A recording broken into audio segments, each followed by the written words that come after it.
Oke, shalom anak-anak. Shalom, Miss. Oke, sebelum kita memulai pembelajaran kita ya, kita doa dulu. Oke, doa dimulai. Oke, baik, doa telah selesai.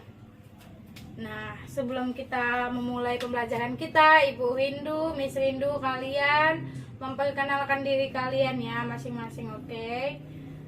Sambil Miss absen ya.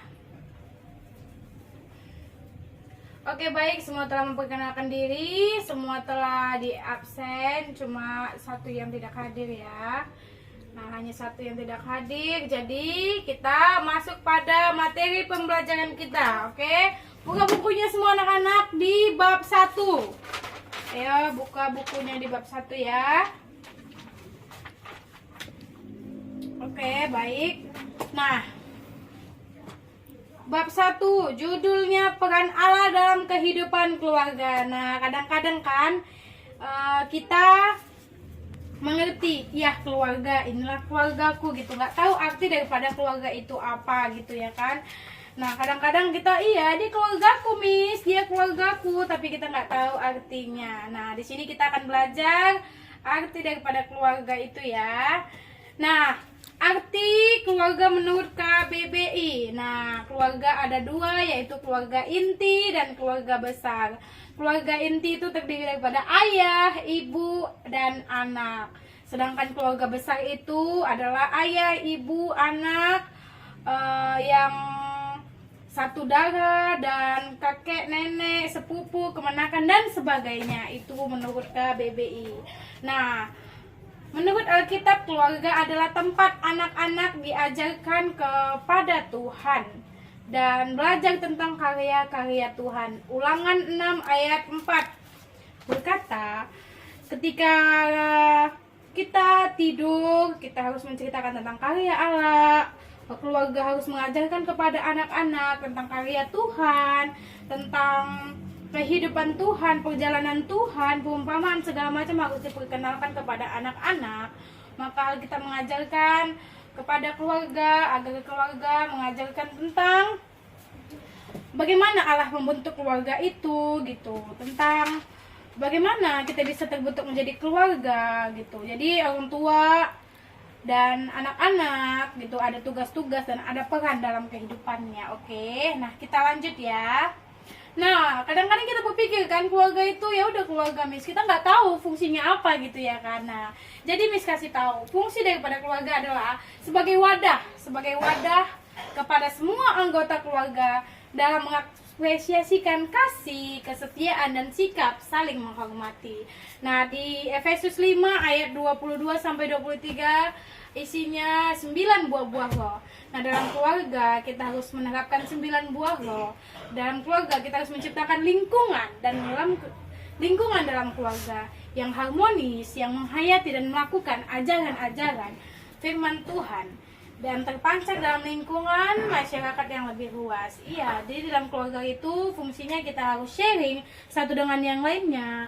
Kita harus menciptakan hal-hal yang harmonis gitu dalam sehari-harinya, karena firman Tuhan itu tergenapi dalam keluarga. Tuhan banyak melakukan perumpamaan-perumpamaannya di dalam keluarga gitu ya. Jangan ada seperti anak yang hilang ya gitu. Kita harus tahu fungsi keluarga ini dan jangan seperti anak yang hilang ya. Nah, peran Allah dalam kehidupan keluarga. Iya. Jadi anak-anak bisa baca ya slide-nya ya. Nah, Tuhan merencanakan gitu. Tuhan merencanakan dan membentuk sebuah keluarga, karena keluarga Tuhan ciptakan itu laki-laki, perempuan untuk saling mempunyai rasa suka dan membuat mereka bertemu, mengikat diri. Nah, dari situlah awalnya mula keluarga dan Tuhan tetapkan pernikahan sehingga menjadi pernikahan yang kudus dan terbentuklah keluarga gitu. Nah, jadi selanjutnya kita harus mengetahui bahwa pentingnya peranan keluarga dalam Kristen. Yang pertama, nah, keluarga sebagai pusat pembentukan kehidupan rohani. gitu. Jadi dari keluarga kita mempelajari pola-pola kehidupan, pola-pola hubungan kita dengan keluarga, nilai-nilai dan ide perilaku yang mendukung sekolah, gereja, kelompok, masyarakat lain yang berperan membentuk jati diri dan kehidupan rohani. Nah, sebagai pusat kehidupan rohani, kita harus membentuk daripada keluarga itu yang menciptakan kehidupan rohani gitu. Kadang-kadang kan, miss, di sana saya miss menemukan keluarga yang tidak rohani begini. Kita tidak boleh menghakimi. Kita hanya boleh mengkoreksi diri kita. Kita jangan koreksi keluarga yang lain, tapi koreksi keluarga kita. Apakah keluarga kita sudah menjadi pusat pembentukan kehidupan rohani gitu ya anak-anak. Nah, yang kedua, keluarga sebagai tempat bernaung kudus. Nah, maksudnya adalah keluarga merupakan tempat penerimaan, pembinaan pertumbuhan dan memperdayakan anggota-anggota keluarga untuk berperan serta dalam tindakan kasih penyelamatan Allah dan terus berlanjut. Nah, keluarga tempat bernaung kudus. Di keluarga kita dapat mempelajari segala yang kudus, segala yang baik, segala yang tidak baik kita temukan di dalam keluarga. Jadi dalam keluarga, dalam anggota keluarga kita harus sharing satu dengan yang lainnya sehingga kita menjadi tempat yang bernaung kudus. Nah, yang ketiga adalah keluarga yang mencerminkan kasih Allah secara holistik, secara keseluruhan gitu, baik fisik, mental, emosional, sosial dan spiritual kepada anggota-anggotanya. Jadi orang tua keluarga harus mengajarkan tentang fisik, tentang mental. Jadi orang tua harus mengasihi anak, anak harus mengasihi orang tua dan memberikan hal-hal yang lainnya. Nah, yang keempat dan yang terakhir adalah sebagai pencerita yang menceritakan karya Allah dalam keluarga sebagai kabar kesukaan. Kalau kita berkumpul dengan sebuah keluarga kita harus menceritakan bagaimana tentang karya Tuhan. Ma, hari ini aku baik, Tuhan baik, Ma. Tuhan kasih aku begini, hari ini aku baik, Papa, aku begini. Jadi setiap hari harus ada laporan, harus ada komunikasi yang baik dengan keluarga gitu. Nah, jadi Allah membentuk keluarga. Nah, Allah membentuk keluarga. Tadi kita sudah menceritakan ketika Allah membentuk keluarga dan keluarga menjadi lembaga pertama dan tertua di dunia. Yang dibentuk dan diberikan Allah yang mengkehendaki agar Adam hidup berdampingan dengan seorang penolong yang sepadan dengannya. Nah, Kejadian 2 ayat 28 kan, kita tidak bisa seorang diri saja, melainkan kita harus mencari yang sepadan gitu. Nah, Allah menggenapi semua janjinya bagi keluarga dan keluarga bertanggung jawab kepada Allah atas segala kehidupannya yang diterimanya. Nah, seorang suami harus bertanggung jawab menafkahi istri, seorang istri harus menghormati suami, melayani suami, dan seorang anak harus menghormati orang tua dan melakukan tugas-tugasnya. Oke. Nah, jadi agar keluarga memenuhi perintahnya dengan hidup saling menerima dan saling mengasihi dan saling membangun. Itu kita boleh baca di Efesus nanti. Oke. Nah, jadi di slide-nya berkata keharmonisan keluarga terletak pada sikap tanggung jawab dan terbangunnya komunikasi yang sehat di antara keluarga. Tadi Miss awal sudah singgung kan. Jadi kita kalau mau menjadi keluarga yang harmonis, keluarga yang memang mempertanggungjawabkan perannya gitu memang harus gitu. Jadi kita harus komunikasi dengan baik gitu. Jadi ketika kita jangan ketika lagi susah di telepon komunikasi, saya lagi susah begini dengan keluarga di telepon. Nah, ketika kita lagi senang nelpon pun tidak dengan keluarga, itu tidak baik suka dan duka kita harus tetap berkomunikasi dengan keluarga amin. Nah, oke. Nah, selanjutnya keluarga adalah amanat dari Tuhan. Nah, amanat loh, pesan janji Tuhan gitu. Nah, hendaknya segala yang kamu lakukan adalah untuk kedamaian dan kebahagiaan keluarga. Jadi ketika Tuhan telah membentuk keluarga, nah itu adalah pesan dan janji Tuhan bagi kita. Tuhan akan membentuk keluarga sehingga kita harus menjalankan daripada janjinya Tuhan dan kita harus melaksanakan tugas-tugas yang Tuhan berikan pada kita. Nah, Miss mau tanya ini pada anak-anak semuanya gitu Nah, kita mau diskusi gitu. Kalian ceritakan tentang keluarga kalian kepada Miss. Jadi Miss ceritakan tentang keluarga Miss kepada kalian. Nah, kan di slide dikatakan dan dituliskan di situ pertanyaannya, bagaimana hubunganmu dengan Tuhan dan dengan keluargamu. Begitu. Jadi kita membahas dulu bagaimana hubunganmu dengan keluargamu ya. Nah, dengan keluargamu. Bagaimana hubungan? Ya. Nah, Miss mau tanya nih, bagaimana hubungan keluargamu dengan Tuhan? Nah, ayo kita diskusikan ya. Miss, keluarga saya begini, Miss. Keluarga saya adalah keluarga yang memang nggak mau ke gereja, Miss. Nggak cinta Tuhan, Miss. Kalau saya ke gereja itu dimarahin, Miss. Begini, Miss. Jadi kadang-kadang ya memang ada orang tua yang melarang gereja gitu ya, karena mungkin seperti anak-anak muda seperti kalian, mungkin kalian dilarang gereja gitu ya kan, atau ibadah pemuda atau ibadah raya, mungkin kalian pernah melakukan kesalahan gitu, jadi orang tua nggak percaya kalau kalian itu ke gereja. Makanya kalau misalnya nih orang tua sudah izinkan kita pergi ke gereja, ya kita harus pergi dengan tulus, jangan kita belok ke kanan, belok ke kiri, kita nggak lurus untuk ke gereja. Nah, makanya orang tua kadang nggak ngasih kita ke gereja ya, karena kebohongan kita gitu. Nah, banyak anak-anak sekarang begitu, bohong kerjanya dengan orang tuanya gitu. Nah, kadang-kadang makanya orang tua jadi mengalami perubahan gitu. Tapi kalau misalnya nih ada seorang anak gitu ya kan, nah seorang anak dia rajin memang berdoa gitu, tapi dia nggak ke gereja gitu. Dia nggak ke gereja yang pertama karena katanya bajunya itu nggak ada lagi gitu, nggak ada yang cocok bajunya untuk dia. Yang kedua, dia kalau di gereja itu diejekin gitu. Nah, yang ketiga, kalau dia pergi ke gereja dari rumahnya, orang tuanya berkata tumben gitu. Nah, jadi kadang-kadang itu kisahnya itu memang saya salut gitu ya kan, salut lihatnya dia dibully di rumah, dibully di gereja, tapi dia memang rajin berdoa. Kelebihannya dia rajin berdoa, dia sering ngadu sama Tuhan gitu. Tapi bukan berarti dia itu dilarang orang tuanya ke gereja, diejekan orang tuanya ke gereja, terus dia ke gereja dibully juga gitu ya kan sama teman-temannya, tumben apa gitu. Jadi kayak dia merasa nggak mau lagi ke gereja gitu, dia udahlah sampai di sinilah ke gereja gitu.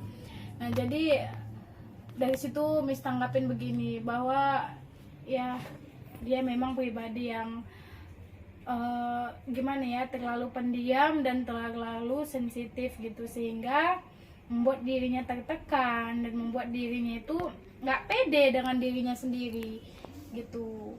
Jadi memang sedih juga lihat kisah itu. Miss memang terharu lihatnya sampai sekarang. Miss juga kadang ngajak-ngajak dia ke gereja supaya dia itu mengalami perubahan gitu ya. Nah, jadi anak-anak semuanya tuliskan, kita diskusi ya. Nah, mungkin tidak sempat lagi karena waktu tidak memadai, dan tugasnya adalah diskusikan buat kelompok ya.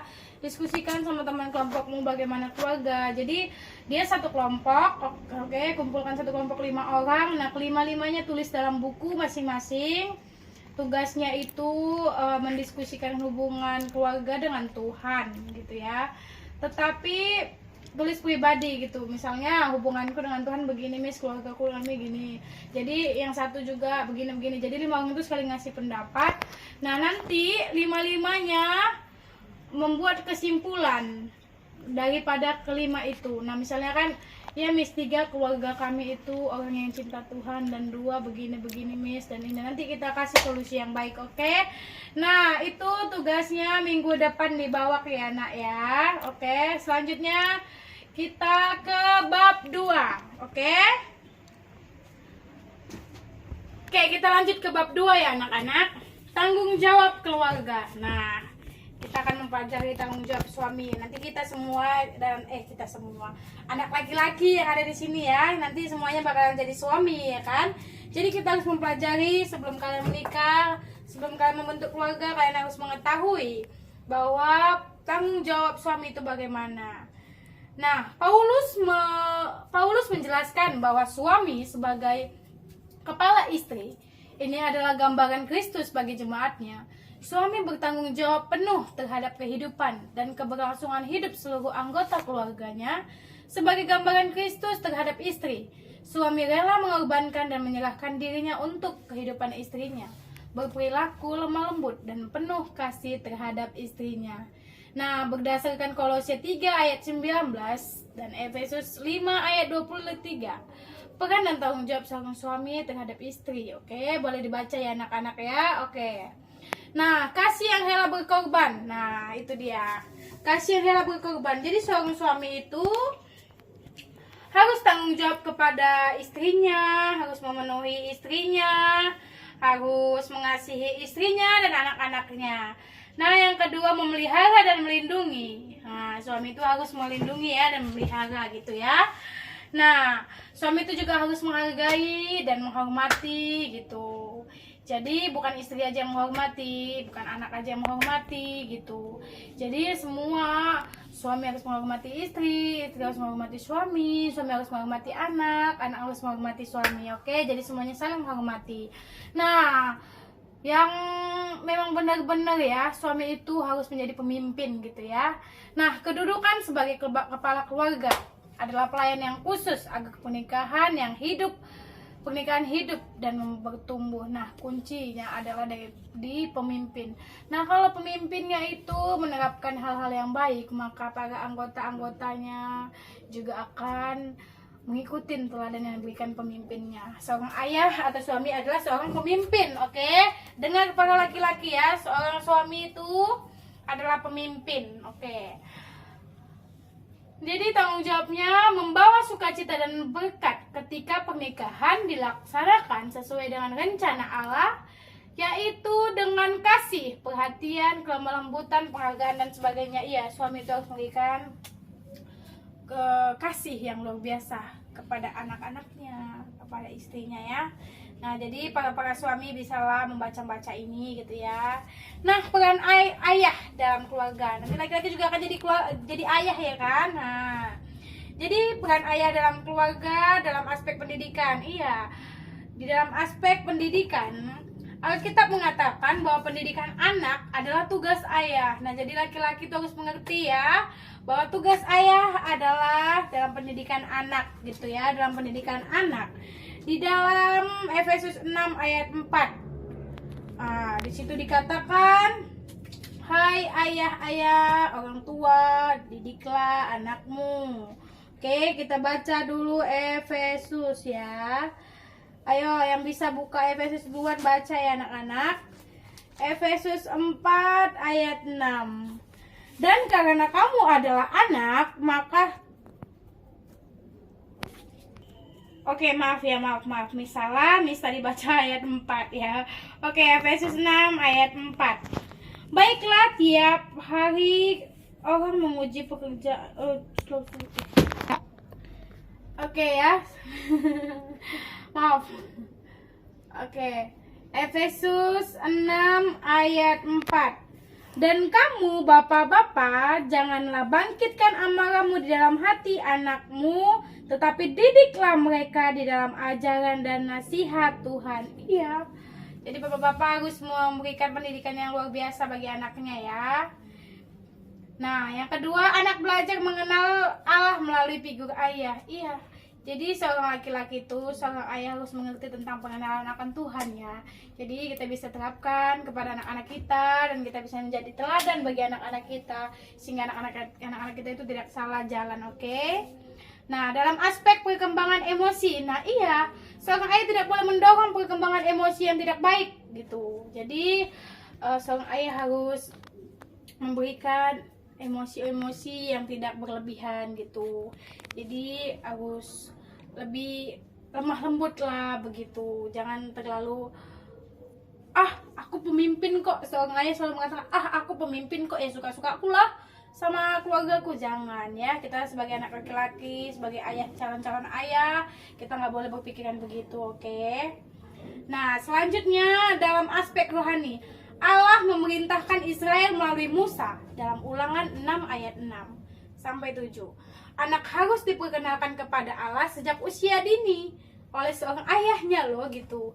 Nah, dengan menceritakan kepada anak tentang siapa Allah, betapa ia mengasihi kita semua, tentang kelahiran Yesus, tentang kematian Yesus, tentang kebangkitan dan segalanya, dia harus lebih mengenal bagaimana isi Alkitab itu, bagaimana sih kita harus menerapkannya gitu. Jadi kita harus memberikan contoh dulu kepada anak-anak sehingga anak-anak juga akan mengikuti teladan dari kita gitu ya. Oke, tanggung jawab istri. Nah, tadi sudah tanggung jawab suami, sekarang tanggung jawab istri. Nah, dalam Efesus 5 ayat 22 sampai 24. Nah, itu tadi Efesus terus ya kalau seorang istri. Nah, dikatakan tunduk kepada Allah. Nah, tunduk kepada Allah. Jadi istri penundukan bukan karena dipaksa, melainkan tindak spiritual. Nah, jadi kadang-kadang ibu-ibu ya, anak-anak perempuan selalu dekat dengan Tuhan gitu, selalu mengandalkan perasaannya. Kalau laki-laki kan itu selalu mengutamakan pikirannya gitu ya. Jadi kalau anak perempuan gitu, dia selalu ke perasaannya, selalu spiritual. Anak perempuan itu memang lebih dahsyat kalau setelah saya pikir ya. Setelah lihat, perempuan itu memang lebih kuat, lebih tangguh gitu kalau soal untuk dekat dengan Tuhan gitu. Nah, yang kedua, tunduk kepada suami ya, tunduk kepada suami gitu. Bukan berarti mengabaikan atau meniadakan keterampilan dan potensi yang ada di diri istri gitu. Nah, jangan mentang-mentang istrinya itu tamatan S2, suaminya tamatan S1, jadi istri aku lebih tinggi kok jabatanku, aku begini kok. Jangan, kita tetap di bawah daripada laki-laki. Kita tetap jadi pelayan-pelayannya suami gitu. Kita tetap jadi di bawah daripada laki-laki gitu. Jadi harus tunduk kepada suami. Nah, begitu dia. Oke. Nah, tanggung jawab sang ibu kepada keluarganya. Nah, ibu itu menolong anak untuk mengembangkan keterampilan dan menemukan kekuatannya. Jadi seorang ibu itu memang harus mengetahui kelemahan, kelebihan anaknya, memotivasinya untuk dalam pendidikannya, memberikan karakter yang baik, menjadi teladan bagi anak-anaknya gitu. Jadi kalau misalnya anaknya itu lagi melakukan kegiatan, ditanya, lagi apa nak ini? Jadi diciptakan keharmonisan keluarga ya. Nah, yang kedua, melayani anak-anaknya dan seisi rumahnya. Ia melayani suami, ia melayani anak-anaknya, ia juga melakukan pekerjaan rumah. Betapa hebat seorang istri, dia bisa membagi-bagikan waktu ya. Tepuk tangan dulu buat seorang anak wanita ya, tepuk tangan. Iya. Nah, yang ketiga, selalu mempersiapkan segala kebutuhan keluarganya. Pagi-pagi ibu sudah masak untuk keberangkatan anaknya ke sekolah. Pagi-pagi dia sudah siap nyuci, jemur kain, bereskan semuanya. Jadi semua sudah tersedia, anak-anak pergi tinggal makan. Nah, pergi dipersiapkannya peralatan sekolahnya, suaminya mau kerja dipersiapkannya. Jadi betapa hebat ya. Oke. Mengajarkan takut akan Tuhan dan penuh kasih dan ketegasan. Seorang ibu itu memang kadang cerewet gitu ya. Dia selalu dia selalu 24 jam dia aktif berbicara. Karena dia memang punya ketegasan. Dia harus bertanggung jawab gitu kepada anak-anaknya dan suaminya. Memang ya, seorang istri ini mulutnya ya itulah 24 jam dia tidak mau berhenti berbicara kalau memang itu yang terbaik ya. Nah, tanggung jawab yang kelima, bijaksana dan merupakan seorang pengajar yang baik. Seorang wanita itu banyak ya ajarannya, apalagi seorang ibu kepada anak perempuannya. Dia selalu mengajarkan begini, jadi anak perempuan nak, begini, dia selalu mengajarkannya. Oke. Nah, selanjutnya, rajin mengawasi segala kegiatan dalam rumah tangganya. Ke situ-situ aja pembicaraan ini. Mengawasi bagaimana perkembangan anaknya, bagaimana suaminya dalam pekerjaannya, dalam rohaninya, anaknya juga dalam kegiatan rohani anaknya. Dia selalu support. Bahkan dia sampai tidak berpikir betapa capeknya dirinya ya. Nah, selanjutnya memberikan teladan dan dengan integritas, yaitu hidupnya sesuai dengan apa yang diajarkan. Ibu ini banyak belajar tentang anak, bagaimana kalau anak begini, bagaimana anak begini. Nah, satu pribadi yang saya suka ya dari orang tua saya itu ketika dia jauh di sana, saya di sini, saya di Belawan, dia jauh di kampung sana gitu ya kan. Ibu sedikit bersaksi gitulah. Dia tidak lupa mendoakan anaknya. Dia tidak lupa selalu mengatakan, Tuhan, anakku jauh di sana. Dia telepon tangan walaupun jarak jauh memisahkan, tapi telepon tangannya dan kedekatannya dengan Tuhan itu membuat anaknya menjadi orang-orang yang memang cinta Tuhan ya. Gitu. Jadi makanya ada lagu di doa ibuku, namaku disebut, di doa ibuku dengar, ada namaku disebut. Nah, hari ibu juga ada loh anak-anak. Saya tidak tahu apakah ada hari ayah ya gitu, saya tidak tahu. Nah, saya mungkin jarang merayakan hari ayah gitu, tapi yang resmi saya lihat adalah hari ibu gitu.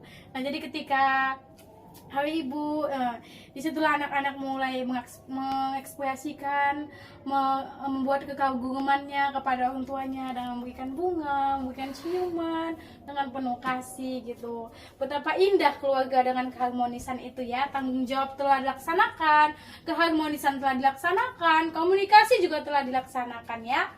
Nah, selanjutnya, orang tuamu tidak pernah ingin kamu menjadi seperti mereka, tetapi mereka ingin kamu menjadi lebih baik dari mereka. Iya, ketika orang tua itu tamatan S1 atau tamatan SMA deh. Ketika orang tua itu tamatan SMA, kamu tidak akan SMA dibuatnya. Kamu akan dibuatnya lebih tinggi daripada dia dalam bidang pendidikan ya. Ketika kamu jatuh, dia tidak ingin kamu jatuh langsung gitu. Dia tidak ingin kamu jatuh langsung. Dia kalau bisa cepat-cepat menolong kamu supaya kamu tidak jatuh langsung gitu. Nah, itulah seorang orang tua gitu. Nah, sebelum engkau dikandung, ibu menginginkanmu ada gitu. Nah, sebelum ketika pernikahan itu telah berlangsung, ketika telah membentuk keluarga tapi belum ada anak gitu ya kan. Sudah berlangsung kedua laki-laki dan perempuan menikah, tapi belum lengkap karena belum ada anak, belum menjadi keluarga inti karena belum menjadi anak, belum ada anak gitu ya kan. Nah, ketika itu sebelum ibu mengandung ya selalu bilang, Tuhan, saya pengen punya anak. Tuhan, saya pengen kamu percayakan anak kepada saya, pasti gitu ya, seorang ibu-ibu pasti ya. Nah, ya dia pengen punya anak. Nah, ketika dia sudah dikasih Tuhan anak gitu, sudah dipercayakan Tuhan anak. Nah, sebelum kamu lahir, kamu masih di kandungan, dia selalu bilang begini, aku mengasihimu anakku, dia elus-elus perutnya, dia cakap-cakap, dia mengungkapkan rasa kasihnya kepada anaknya gitu ya kan sebelum dia lahir. Nah, sebelum engkau keluar, nah ini sudah 9 bulan. Sudah 9 bulan. Nah, sebelum kamu keluar 9 bulan, dia pun 9 bulan pas sudah mau melahirkan, dia pun rela. Tuhan, aku meninggal pun, aku begini pun gak masalah, penting anakku itu lahir, Tuhan begini. Dia telah berpasrah pada Tuhan. Nah, itulah keajaiban kasih sayang seorang ibu ya. Jadi buat anak laki-laki, anak perempuan, harus kasihi ibu, orang tuamu, ayahmu, semua kasihi, sebab mereka telah menginginkanmu sebelum engkau ada ya. Oke, nah kita buka halaman 13 nomor 3 ya.